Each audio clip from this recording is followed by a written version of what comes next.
Bro cool ட்ரிங்க்ஸ்ல குளிங்க bro. என்னது கூல் ட்ரிங்க்ஸ்ல குளிக்கணுமா? இருந்தாலும் நீங்க ஆசைப்பட்டீங்க, உங்களுக்காண்டி எவ்வளவோ பண்ண போறோம். இதை பண்ண மாட்டோமா?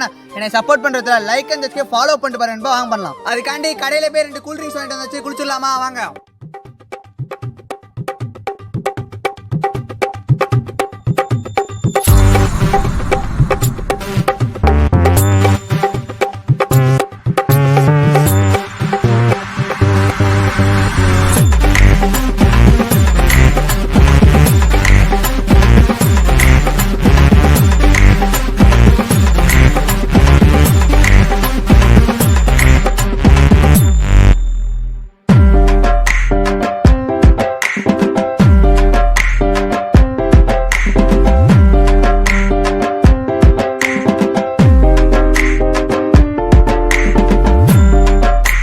நீங்க சொன்ன மாதிரி கூல் ட்ரிங்க்ஸ்ல குளிச்சிட்டீங்க, அப்புறம் என்னங்க நெக்ஸ்ட் என்ன பண்ணலாம்? கமெண்ட் பாக்ஸ்ல கமெண்ட்டை தெரிவிக்க விட்டு போயிருந்தா